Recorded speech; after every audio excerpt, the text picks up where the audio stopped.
ఈ నెహెమ్యా అనే వ్యక్తి ఒక రాజు గారి దగ్గర పనిచేస్తూ ఉండేవాడు.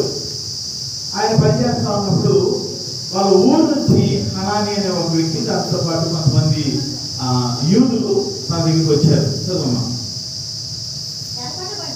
చెరపట్టబడిన దేశంలో తప్పించుకున్న యూదులను గుర్చి యెరూషలేమును గుర్చి నేను వారిని అడగాలి. యెరూషలేము మీదకి శత్రురాజులు దండెత్తారు. యెరూషలేమును వాళ్ళు గెలిచారు.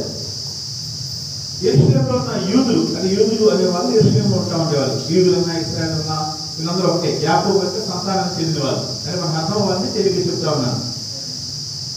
వారిని జయించాడు. వాళ్ళు ఉన్న బలంగా ఉన్న వారిని, వారికి ఉపయోగపడుతూ ఉన్న వారిని, వాళ్ళని బానిసగా పట్టుకుని వారి రాజ్యాన్ని తీసుకెళ్ళిపోయేవారు. కొంతమంది వాళ్ళు వదిలేశారు, కొంతమంది తప్పించుకున్నారు, కొంతమంది ఆ యెరూషలేము పట్టణంలో మిగిలిపోతా ఉన్నారు.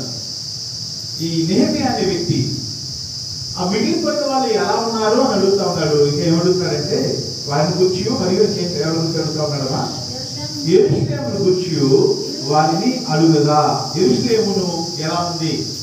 యెరూషలేములో వారందరూ ఓడిపోయి వేరొక రాజు చేత పట్టుకోబడి బానిసగా మార్చబడి వేరొక రాజ్యాన్ని తీసుకెళ్ళి అక్కడ పనిచేస్తా ఉన్నారు.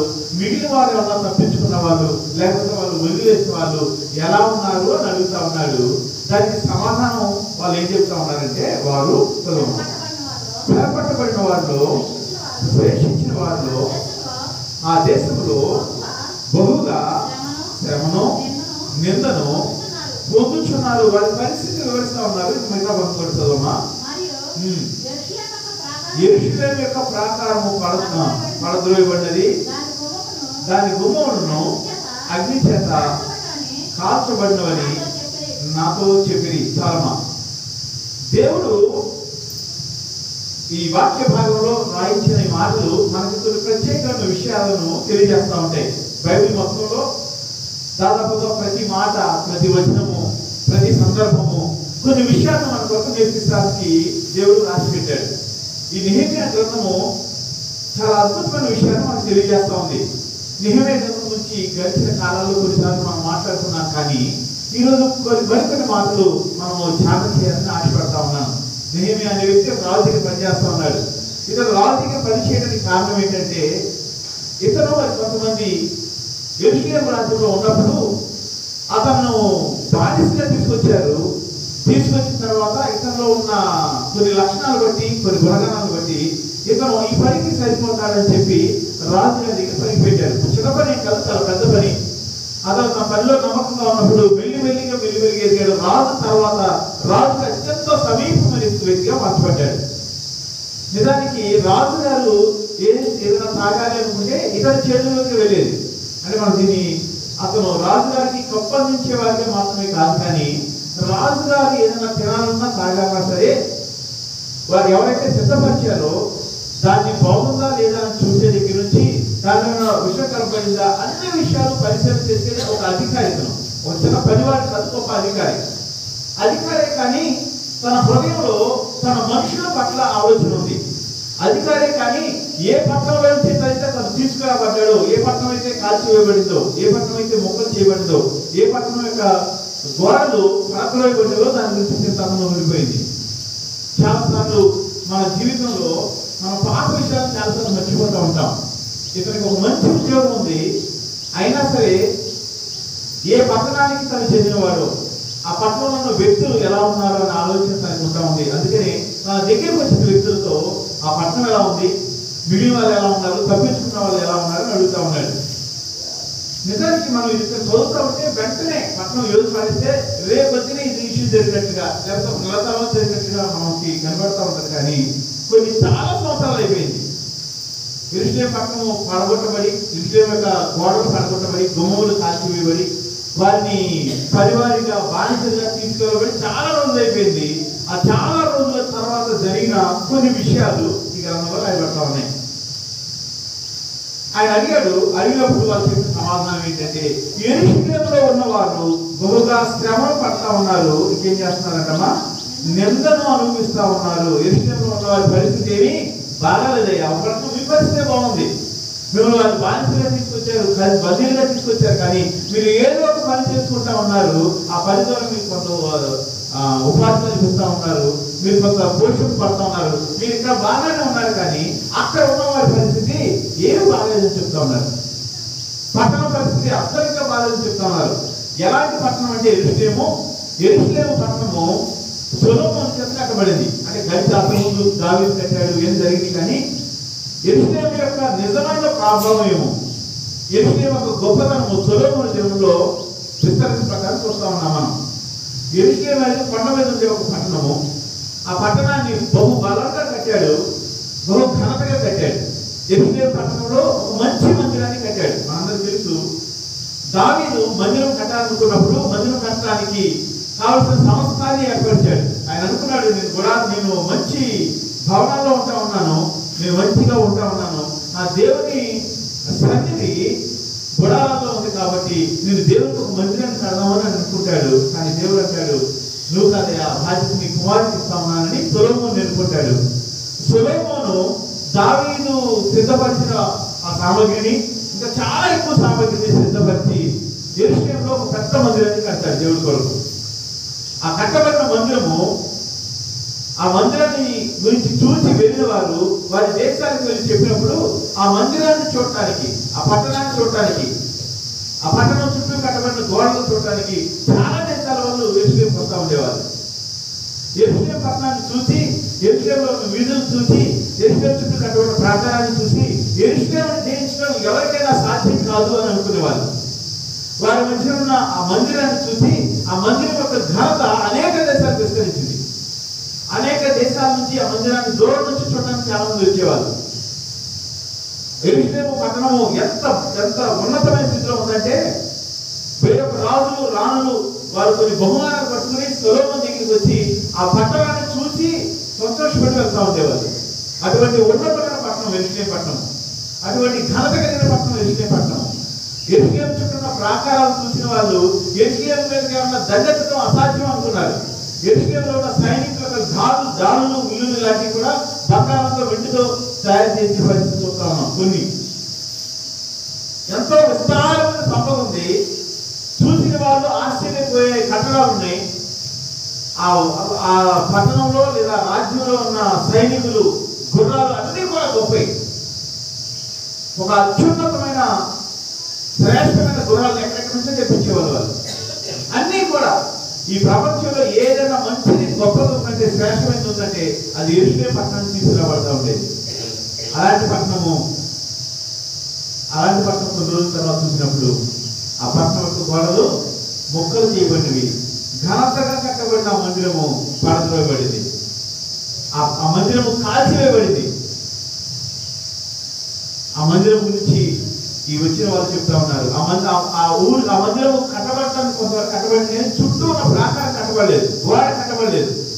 నేను అంతకుముందు కూడా చాలా చెప్పాను మీకు. మన ఇంటి చుట్టూ కడితే దాన్ని ప్రహరీ గోడ అంటాము. పెద్ద పట్టణం చుట్టూ కడితే దాన్ని ప్రాకారం అంటారు. చాలా లావుగా చాలా ఎత్తుగా ఉంటాయి ఆ గోడలు. ఆ గోడల మీద నుంచి సైనికులు కాపలా కాస్తూ ఉంటారు. అలాంటి గోడలు ముక్కలు చేయబడినవి, పడద్రోయబడినవి. ఆ గోడలో నుంచి పట్టణంలో పడడానికి గుమ్మాలు కట్టారు. రాత్రి సాయంకాలం అవగానే ఆ గుమ్మాలు మూసేసేవాళ్ళు. ఆ గుమ్మాలని దాటుకుని మన పట్టణంలో రావడం అసాధ్యం, అంత బలమైన గుమ్మాలు ఉంటామండి. ఆ గుమ్మాలు కాల్చివేయబడినవి, ఆ గోడలు పడగొట్టబడినవి, మందిరం అపహాస్యం చేయబడతా ఉంది. ఆ పట్టణంలో ఉండేవాళ్ళు ఎంతో ధన్యులు. ఒక రాణి వస్తుంది, ఆ రాణి సొలొమోను దగ్గర నిలబడి, శవాదేశపు రాణి, ఆవిడ అంటది, నీ సన్నిధిలో నిలబడి నీ మాటలు నీ పనివాళ్ళు శ్రేష్ఠులు అంటది. అంటే ఆ రాజ్యంలో పనివాళ్ళు కూడా గొప్పవారిగా ఎంచబడిన సమయం అది. కానీ ఒక్క నాలుగు అయిన తర్వాత ఆ రాజ్యంలో ఉన్న వాళ్ళు, ఆ రాజ్యంలో ఉన్న మనుషులు ఎలా ఉంటారంటే, వాళ్ళు శ్రమయు నిందను అవమానాన్ని ఎదుర్కొంటా ఉన్నారు. బహు శ్రమలు పడతా ఉన్నారు, బహు నిందలు పడతా ఉన్నారు, అవమానాన్ని ఎదుర్కొంటా ఉన్నారు. గొప్పగా పట్టబడిన యెరూషలేము పట్టణము, యెరూషలేము యొక్క గోడలు, ఆ ఊరిలో అనేక మంది ఉన్న ప్రతి ఒక్కరు కరుడుగా ఎంచబడిన ఒకప్పటి పరిస్థితి నుంచి కొన్ని సంవత్సరాలు జరిగిన తర్వాత అదే మనుషులు, అదే ఊరు, అదే గోడలు, కానీ ఎలాంటి పరిస్థితులు కనబడుతున్నాయంటే గోడలు పడద్రోయబడినవి, నేలమట్టం చేయబడినవి, గుమ్మములు కాల్చివేయబడినవి. ఆ ఊర్లో ఉండే మనుషులు బహు శ్రమ పడతా ఉన్నారు. వాళ్ళు చూసిన ప్రతి ఒక్కరు జారి పడతా ఉన్నారు, అపహాస్యం చేయబడతా ఉన్నారు. ఎగతాళికి నిందకు ఆ ఊరి వారిని సామెతించే పరిస్థితి వస్తూ ఉంది. దేవుడు లేవనెత్తాడు యెరూషలేమును. దేవుడు సమస్తాన్ని సమకూర్చాడు యెరూషలేము ప్రజలకు. దేవుడు తన సన్నిధిని వారి మధ్య ఉండటానికి యెరూషలేము పట్టణాన్ని ఎన్నుకుని అక్కడ ఒక పెద్ద మందిరం కట్టడానికి సొలొమోను ఎన్నుకున్నాడు. సొలొమోను ప్రార్థన చేస్తే దేవుని యొక్క తేజస్సు పరలోకం నుంచి దిగి వచ్చి మందిరంలో నింపబడింది. మందిరంలో ఆయన తేజస్సు ఎంతగా నింపబడిందంటే మన సామాన్యమైన వ్యక్తులు, యాజకులు కూడా ఆ స్థలంలో నిలవలేక బయటకు వచ్చారు. అలాంటి మందిరము ముక్కలు చేపట్టడానికి కారణం ఏంటి?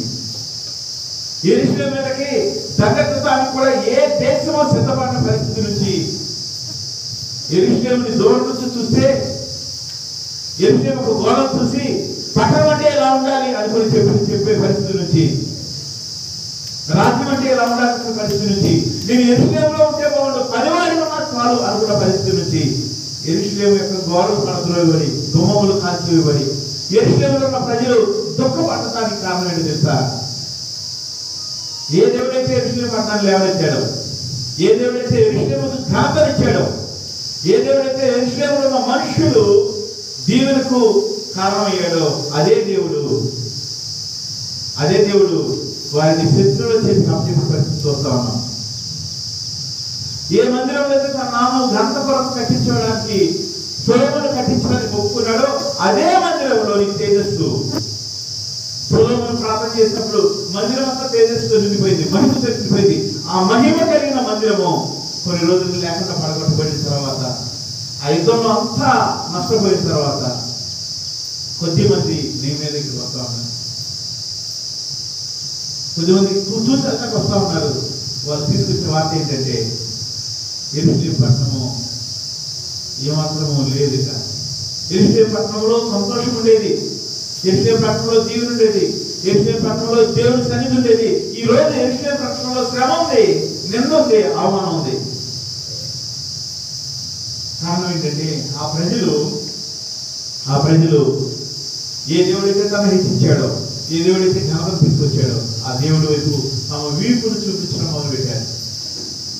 ఏ దేవుడికైతే తమ ఉన్నతమైన స్థితిలో అన్ని దేశాల్లో, అన్ని రాజ్యాల్లో ఘనత కలిగిన రాజ్యంగా నిలబెట్టాడో ఆ దేవుడికి సన్నిధిని వారు మర్చిపోవడం మొదలుపెట్టారు. ఆ దేవుడికి ఏది ఇష్టమో పూర్తిగా వ్యతిరేకమైన చేయడానికి సిద్ధపడ్డారు. దావీదుకు దేవుడు వాగ్దానం ఇచ్చాడు, తరతరములకు నీ పిల్లల్లో ఎవరో ఒకరు ఇశ్రాయేలు సింహాసనం మీద ఉంటారయ్యా, యెరూషలేము సింహాసనంలో ఉంటారు. కానీ సింహాసనం లేదు, రాజ్యం కోల్పోయారు, రాజు బందీగా తీసుకెళ్ళిపోయి పెట్టారు. రాజే కానీ ఎక్కడున్నాడో తెలుసా? వేరొక రాజు దగ్గర బల దగ్గర కూర్చున్న వ్యక్తిగా మారిపోయాడు. కారణం ఏంటంటే దేవుడు ఏదైతే అసహించుకుంటాడో చేయడం మొదలు పెట్టారు, దేవుడు ఏదైతే ఇష్టపడ్డాడో చేయడం మొదలు పెట్టారు. మన జీవితాల్లో కూడా దేవుడు మనల్ని అనేక సార్లు మనం కన్నీరు విడిచి ప్రార్థన చేసినప్పుడు, దేవా మా జీవితాల్లో మేలు చేయమని ప్రార్థన చేసినప్పుడు దేవుడు మనల్ని లేవనెత్తాడు. దేవుడు మనం చూసి సంతోషించే పరిస్థితి నుంచి ఎప్పుడైతే మనం దేవుడి దగ్గర నుంచి దూరం అయిపోతామో యెరూషలేము లాంటి పరిస్థితి మనకు కూడా వస్తుందనే భయం కలిగి ఉన్న ప్రయత్నం చేయండి. చాలాసార్లు మనుషులు భయాన్ని విడిచిపెడతారు, దేవుడు అంటే భయాన్ని కోల్పోతారు. కొన్నిసార్లు కష్టాల నుంచి బయటికి రాగానే, ఇబ్బందుల నుంచి బయటికి రాగానే, కొన్నిసార్లు శ్రమల నుంచి బయటికి రాగానే దేవుడు కూడా విడిచిపెట్టే వెళ్ళిపోతా ఉంటారు. అదే జరిగింది వీళ్ళకి. వాళ్ళు దేవుడు మర్చిపోయారు. దేవుడు తన మహిమను ఆ మందిరంలో ఆచరించి పక్కకు తీసేశాడు. ఈరోజు ప్రాకారం గురించి కొద్ది మాటలు మీతో చెప్పి ముగించాలని ఆశపడతా ఉన్నాను. ప్రాకారము ఆ పట్టణంలోనికి ఎవరో లోపలికి రాకుండా చేసేది. ప్రాకారము శత్రురాజులు ఆ పట్టణం లోపలికి రాకుండా చేసేది. ప్రాకారము దేవుడి చేత మనుషులుగా ఉన్న దావీదు సొలొమోను కట్టడానికి అనుమతించింది. దావీదు చాలా యుద్ధాలు చేశాడు, దావీదు చాలా పట్టణాలు జయించాడు, దావీదు చాలా రాజ్యాలు జయించాడు. ఒక పట్టణాన్ని జయించుకుంటా ఉండాలంటే ఎంత బలమైన ప్రాకారం కట్టాలో దావీదు తెలుసు. బలమైన ప్రాకారం కట్టాడు. కానీ ఒక రోజు వచ్చింది, తన తర్వాత తన వారసులుగా ఉన్న వాళ్ళు దావీదు కట్టిన బలమైన ప్రాకారాన్ని నిలబెట్టుకోవడానికి వారి జీవితం సరైనదిగా లేదు. ప్రాకారం పడగొట్టబడింది. యెరూషలేములో ఉన్న మనుషులు నిందకు, శ్రమకు కారణం ఏంటంటే వారి చుట్టూ ఉన్న ప్రాకారము తీసివేయబడింది. కేవలం యెరూషలేము చుట్టూ ఉన్న ప్రాకారం మాత్రమే కాదు, కానీ వారి జీవితాల్లో, వారి కుటుంబాల్లో వాళ్ళ కలిగిన సమస్తం చుట్టూ ప్రాకారం తీయబడింది. యోబులను మనం చూస్తాం కదా. యోబు ఉదయాన్నే లేచి రోజు ప్రార్థన చేస్తామంటే ఏం జరిగిందంటామో మీకు తెలుసు. ఎక్కువ ఏం జరిగింది? దేవుడు ఏం చేశాడు? వారి చుట్టూ, వారి పిల్లల చుట్టూ కంచి వేశాడు. అది తీసివేయబడింది. మనుషులప్పుడు ప్రాకారం పరిపాలన గోడ కనపడతా ఉన్నాయి, తగలబెట్టిన గుమ్మాలు కనపడతా ఉన్నాయి, తగలబెట్టబడిన ఇల్లు కనపడతా ఉన్నాయి. అక్కడ భయంగా బతుకుతున్న యూదులు ఎవరు కనపడతా ఉన్నారు, అవమానపడుతున్న యూదులు కనపడతా ఉన్నారు. కానీ వారు చూడలేని జరిగింది సార్. దేవుడు తమ చుట్టూ వచ్చిన కంచెను కోల్పోయిన ఇశ్రాయేలు చూడలేకపోతా ఉన్నారు. బయట వారు మాత్రమే కాదు, ఆ పరిస్థితిని అనుభవించుతున్న ఇశ్రాయేలు కూడా అయ్యో దేవుని కంచెను కోల్పోయాం కాబట్టి ఎలాంటి పరిస్థితిలో ఉన్నాము, దేవుని కంచెను మా చుట్టూ ఉంచుకోలేని హీనమైన పరిస్థితి వెళ్ళిపోయాం కాబట్టి ఎలాంటి పరిస్థితులు మేము దిగజారిపోయాము అని చూడలేకపోతా ఉన్నాడు. మనకు బాగా ఈ డబ్బులు అర్థమవ్వాలంటే ఇప్పుడు మనం వాళ్ళు కట్టుకుంటా ఉన్నాం. ఒకప్పుడు చుట్టూ దళ్ళు కడతా ఉంటారు. దళ్ళు గుర్తున్నాయా మీకు? ఆ దళ్ళు కట్టినప్పుడు దడి ఉన్న ఇంటికి దళ్ళేంటికి ఒక తేడా ఏంటంటే, దడి లేకపోతే రోడ్డు మీద వెళ్ళేవాళ్ళు కూడా మన ఇంటి లోపల జరుగుతూ కనపడతా ఉంటుంది. చాలాసార్లు కొంతమంది కనీసం దడి కూడా కట్టలేకపోతున్నాయి బాధపడేవాళ్ళు నాకు తెలుసు. దడి లేకపోతే కోడి ఏం జరుగుతుందంటే ఎక్కడెక్కడ కోళ్ళు వచ్చి మన ఇంట్లో వేస్తా ఉంటాయి. ఆ ఇల్లు చూస్తే అబ్బాయి ఇంటికి కోళ్ళు ఉన్నాయి అనుకుంటారు, కానీ ఆ కోళ్ళు వాళ్ళయ్యా చాలాసార్లు మనకు ఒక్క కూడా ఉండదు, కానీ మన ఇంటికి చాలా కోళ్ళు కనపడతా ఉంటాయి. అవి వచ్చి తినేసి వెళ్ళిపోతాయా, ఇంకా చేస్తాయా? అదే జరుగుతూ ఉంది విజయపట్నంలో. చూసి వాళ్ళకి ఏదైనా కావాలనుకోండి వాళ్ళ ఇంట్లోకి వచ్చేసి గోడ లేదు ఏం లేదు కాబట్టి వచ్చి ఉన్న వాటిని దోచుకుని వెళ్ళిపోతూ ఉండేవాళ్ళు, అవమానపరిచి వెళ్ళిపోతూ ఉండేవాళ్ళు.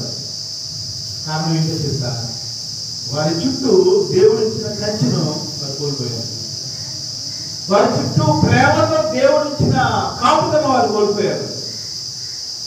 కోల్పోయి వాళ్ళు ఎక్కడ దాకా వాళ్ళు ఎందుకని కోల్పోయారన్న విషయాన్ని నేను ఒకటి మాత్రం చెప్తాను. ఎందుకని కోల్పోయారంటే కేవలం వారి జీవితంలో దేవుడికి భయపడకపోవడం వల్ల కోల్పోయారు.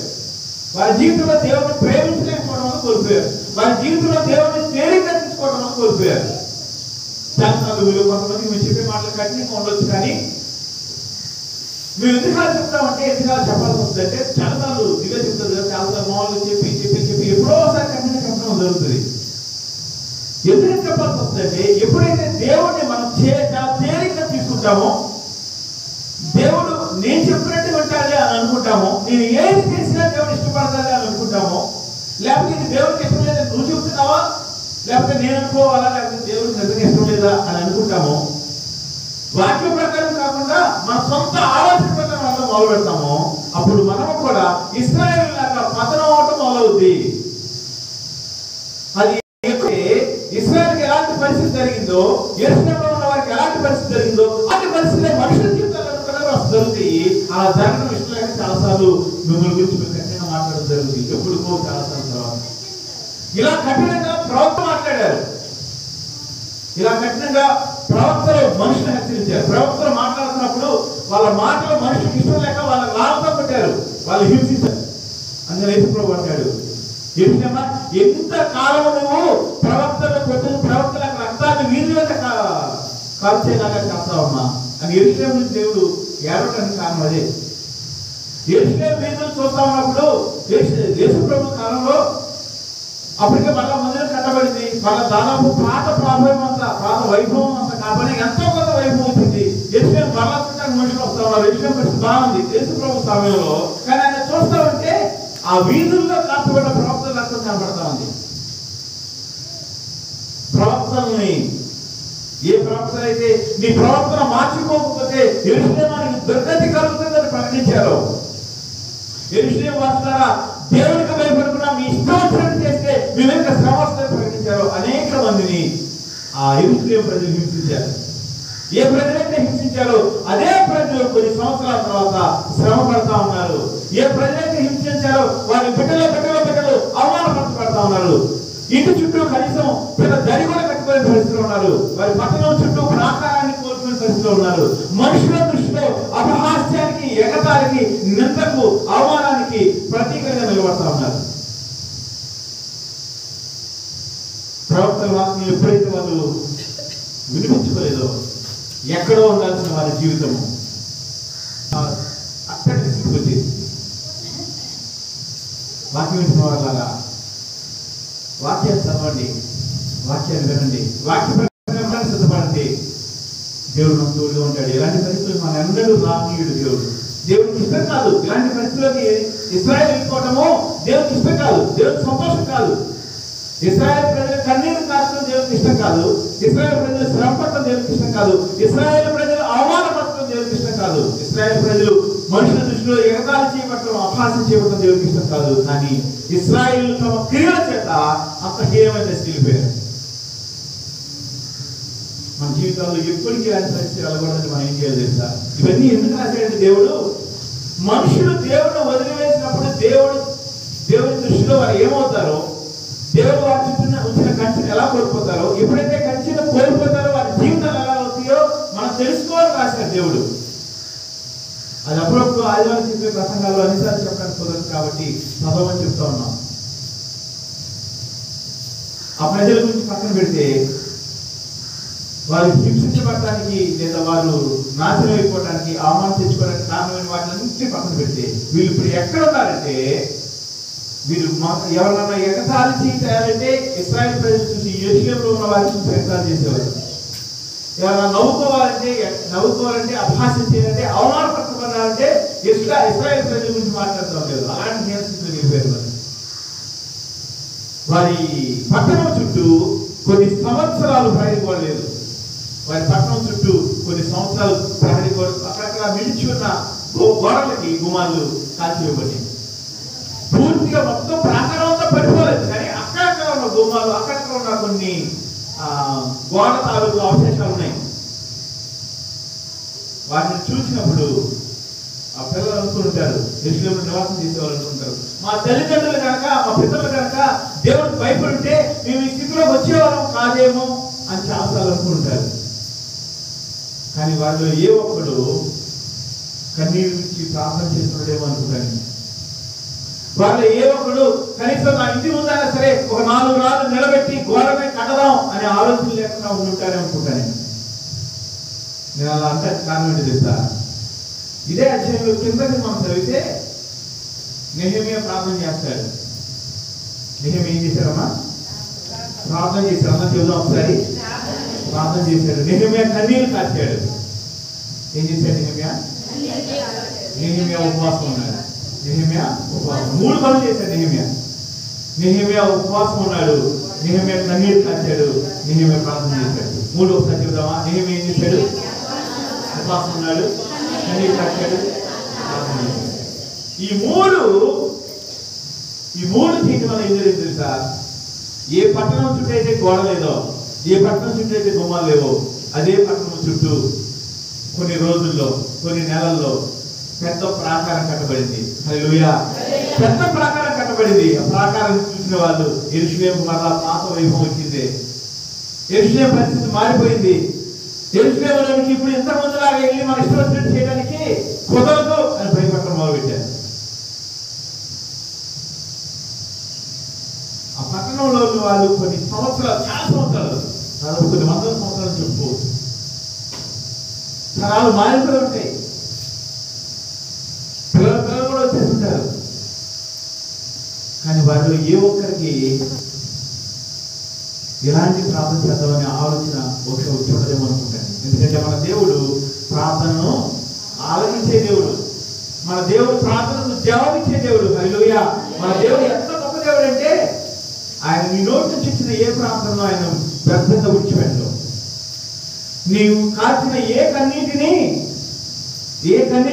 ఆయన దాచిపెట్టకుండా చూడకుండా వదిలిపెట్టడం. ఆయన సన్నిధిలో ఆయనకు ప్రార్థన చేయడం కోసం నువ్వు తినకుండా ఏ ఒక్క రోజుని ఆయన వదిలిపెట్టడం. నీ ఉపవాస దినం వ్యర్థం కాదు. చాలాసార్లు ఏమవుతుంది తెలుసా, మనము తట్టుకోలేని కష్టంలోకి వెళ్ళిపోయినప్పుడు, తట్టుకోలేని బాధ వచ్చినప్పుడు, మనం దీన్ని దాటి బయటికి వెళతామనే నిరీక్షణ కోల్పోయినప్పుడు బయట చూసేవాళ్ళు, బయట నుంచి ఆ కష్టంలో ఉన్న వ్యక్తులు చూసే వాళ్ళు ఏమనుకుంటారంటే, ఎంత కష్టాల్లో ఉన్నాడు, ప్రార్థన చేసుకోవచ్చు కదా, ఇంత కష్టాల్లో ఉన్నాడు, ఉపవాసం ఉండి దేవుని సన్నిధిలో కన్నీరు కార్చవచ్చు కదా అనుకుంటారు. ఇప్పుడు అనుకున్నారా మీరు? ఇప్పుడు మీరు ఎప్పుడన్నా చేశారా కష్టం వచ్చినప్పుడు? చాలాసార్లు కష్టంలో ఉన్న వ్యక్తులు, చాలాసార్లు కష్టంలో భయంకరమైన కష్టం, చచ్చిన కష్టం, చాలా కష్టంలో ఉంటే ఏమవుతుందో తెలుసా, చాలా కష్టంలో ఉంటే ఉపవాసంతో ప్రార్థన చేసుకోవాలని తెలుసు, ఏడుస్తాం కానీ దేవుని సన్నిధిలో ఏడవము, ప్రార్థన చేసుకోవడం కూడా తెలుసు మనకి. కానీ కష్టాల్లో, ఎక్కువ కష్టాలు ఉన్న వాళ్ళు ఏం చేస్తారు తెలుసా, ఎలాంటి పరిస్థితి వెళ్ళిపోతారు తెలుసా, రోజు కన్నా ఎక్కువ ఆకలేస్తుంది. మామూలు పరిస్థితి కన్నా కష్టాల్లో ఉన్నప్పుడు మనకి ఎక్కువ ఆకలేస్తుంది. మామూలు పరిస్థితి కన్నా కష్టాల్లో ఉన్నప్పుడు ఎక్కువ నిద్ర వస్తుంది. బాగా తిని బాగా పట్టుకుంటే చూసేవాళ్ళు ఏమనుకుంటారు తెలుసా, ఎంత కష్టాలు ఉన్నాయో కనీసం దేవుని సన్నిధిలో వచ్చి ప్రార్థన కూడా చేసుకోవడం లేదంటే అనుకుంటాము. కానీ ఎక్కువ కష్టాలు ఉన్న వాళ్ళు ఎక్కువ నిద్రపోతారు. అంటే ఆ సమయంలో ఆ స్ట్రెస్ అనేది వారిని ఎక్కువ నిద్రపోయేలాగా చేస్తే, ఎక్కువ తినేలాగా చేస్తే, ఈ రెండు జరిగినప్పుడు ప్రార్థన ఆటోమేటిక్ గా రాదు. మన ప్రజల్ని అపవేదన చూసేస్తాం కదా, బహుశా దీన్ని కూడా అదే అనుకోవచ్చు. ఎక్కువ నిద్రపోవడం పాపం చెప్పలే నేను, కానీ నిద్రపోకుండా దేవుని పాదాలు పట్టుకోవాల్సిన పరిస్థితి వస్తే, ఆ పరిస్థితిలో ఉండాల్సిన మనం ఆ ఒత్తిడి వల్ల ఎక్కువ నిద్రపోతాం, దేవుని పాదాలు పట్టుకోం. బహుశా ఎన్నికల్లో ఉన్న వారు కూడా అలా అయిపోయారు నాకు తెలియదు, దాని గురించి రాయబడలేదు. కానీ సహజంగా ఎక్కువ కష్టం ఉన్నప్పుడు ఎక్కువ ప్రార్థన చేయడానికి అపవాది మనల్ని వదిలిపెట్టడం అనుకుంటాను. దాన్ని అపవాది తోచేయడం కాదు, కానీ చాలాసార్లు మనమే కష్టం ఎక్కువ ఉన్నప్పుడు చాలాసార్లు మేము మందిరంలో ఇబ్బందులు ప్రార్థన చేసుకుంటాం, వాళ్ళ కోసం ఉంటాము. వాళ్ళు చాలా మంది ఎక్కువగా నిద్రపోతారు, కనీసం 1-2 రోజులు నిద్రపోలేము. ఎందుకంటే 1-2 రోజులు అయినప్పుడు వాళ్ళు నిద్రపోయి దేవుని సన్నిధిని అనుభవించడం మొదలుపెట్టిన తర్వాత అప్పుడు కష్టాల నుంచి ప్రార్థన చేస్తూ ఉంటారు. మందిరంలో కాబట్టి ఒక 2 రోజుల తర్వాత కష్టాల నుంచి ప్రార్థన చేస్తారు. ఇంట్లో ఉంటే ప్రార్థన అనేది మన జీవితాలు ఉండదు. ఈ యెరూషలేము పట్టణంలో ఉన్న వాళ్ళు తమ పితరుడైన సొలొమోను ప్రార్థన చేస్తే అప్పుడు ఉన్న మందిరంలోకి దేవుని మహిమ వచ్చిందని వినుంటారు. తమ పితరుడైన దావీదు ప్రార్థన చేస్తే శత్రు రాజ్యాల మీద దేవుడు వచ్చిందని వినుంటారు. తమ పితరుడైన దావీదు ప్రార్థన చేసినప్పుడు గొర్రెలను దాచుకునే స్థితి నుంచి సింహాసనం మీద దేవుడు కూర్చుంటూ కూడా వినుంటారు. కానీ మేము కూడా ప్రార్థన చేస్తే మా జీవితాల్లో కూడా మేలు జరుగుతుంది అనే ఆలోచన వాళ్ళు అమలు చేయలేకపోయారు. ఈరోజు భయంకరమైన ఇరుకులు, ఇబ్బందుల సమస్యలు ఉన్న వాళ్ళ నీ జీవితంలో వచ్చిన చిన్న చిన్న కష్టాల గురించి, శ్రమల గురించి దేవుని సన్నిధిలో ప్రార్థన చేసుకోకుండా ప్రార్థన చేయలేని స్థితిలో వెళ్ళిపోయేమో ఈరోజు పరిచయం చేసుకోవాల్సింది కోరుకుంటా ఉన్నాను. యెరూషలేములో పట్టణంలో ఉన్న వాళ్ళు కనీసము వారి ఇంటి ముందని అసలు ఒక 4 రాళ్ళు, ఆ గోడ పడిపోతే ఆ గోడ మీద 4 రాళ్ళు పెట్టడానికి కూడా సిద్ధపడలేదు. వారి ఇంటి ముందు ఉన్న గుమ్మాలు కాల్చేయబడితే దానికి అడ్డంగా ఏదైనా కట్టడానికి కూడా సిద్ధపడలేకపోయారు, తగినంతగా చేయలేకపోయారు. దానివల్ల ఏమైంది తెలుసా, ఆ పట్టణము నిందకు అవమానానికి ఆస్పదంగా మార్చబడింది. ఆ పట్టణంలో ఉంటున్న వాళ్ళు ఎగతాళికి కారణం అయిపోతా ఉన్నారు. కానీ ఒక రోజు వచ్చింది, ఆ రోజు ఏం జరిగింది తెలుసా, ఇశ్రాయేలు పక్షంగా, యెరూషలేము పక్షంగా, యెరూషలేములో మిగిలిపోయి అవమానపరచబడుతున్న ఆ వ్యక్తి పక్షంగా ఒక వ్యక్తి ప్రార్థన చేయడం మొదలుపెట్టాడు. ఆ వ్యక్తి ఎలాంటి ప్రార్థన చేస్తున్నాడంటే, కింద ఒకసారి చూడండి, 10వ వచనం బహుశా, వారి పాపం నేను ఒప్పుకూర్చున్నాను అంటే ఒకసారి చూస్తారా?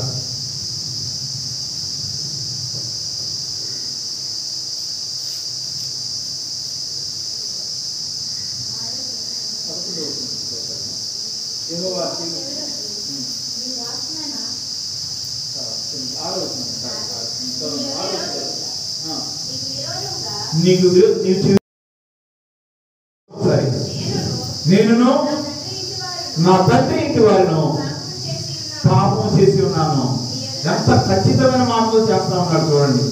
ఇదే ప్రార్థన మనం చేయాలంటే ఏం చేస్తాం తెలుసా? అయ్యా ఒకవేళ మా పాపము కారణమై ఉంటే మమ్మల్ని క్షమించని ప్రార్థన చేస్తారు.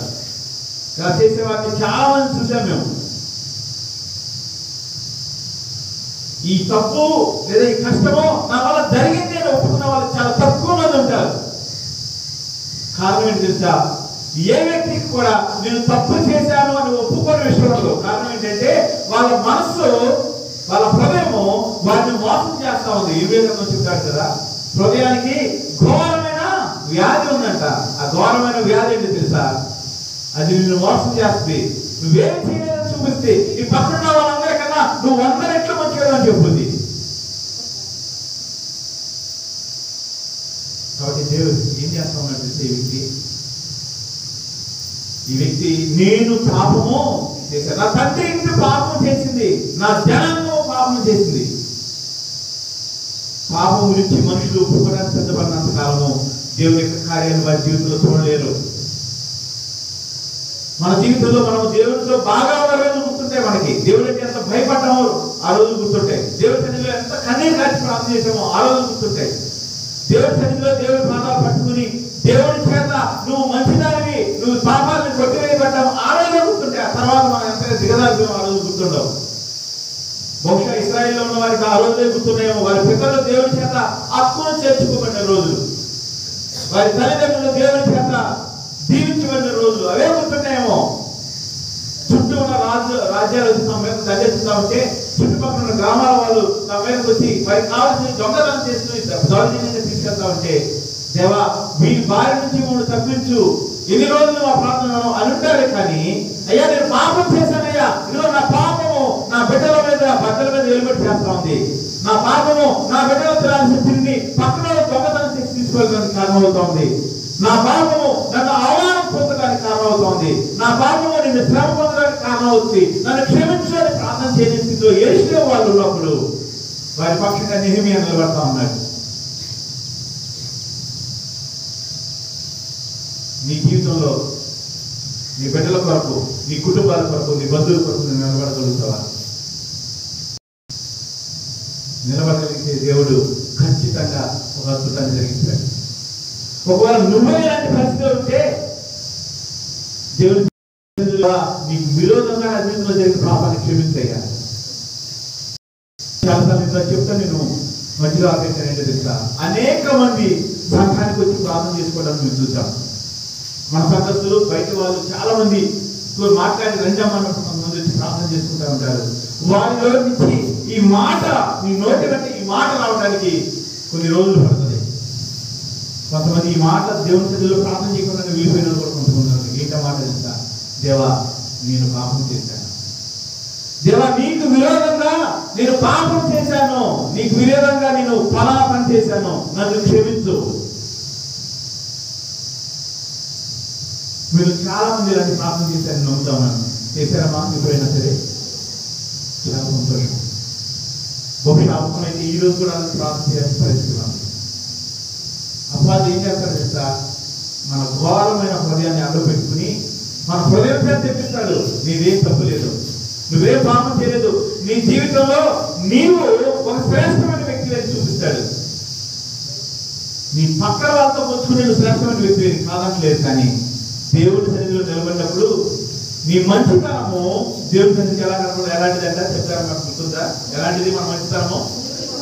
మురికి గుడ్డ లాంటి, మురికి గుడ్డ లాంటి. దివే అయినప్పుడు నేను నా పిల్లలు వంటగదికి వెళ్తా ఉంటాను. మాకు గైడ్లు చెప్పడం సరిగ్గా రావు కదా, వండేటప్పుడు కొంచెం పక్కన పడిపోతూ ఉంటుంది, ఆయిల్ పడుతుంది, లేకపోతే అన్నం పడిపోతుంది. చాలా జాగ్రత్త చేస్తాం, పిచ్చుకొని కొన్ని పడిపోతూ ఉంటాయి. దాని పక్కన క్లాత్ తుడిచి పక్కన తుడిచి, అంటే రోజు కాదు 2 రోజులు 3 రోజులు తుడుస్తూ ఉంటాము. అది ఒకసారి 2 సార్లు తుడిచిన తర్వాత ఆ క్లాత్ని ఆ గుడ్డను పట్టుకున్నప్పుడు ఆ తుడిచిన మురికి అదంతా దాంట్లో నిండిపోయి అదొక రకమైన స్టిఫ్నెస్, అదే అది రకమైన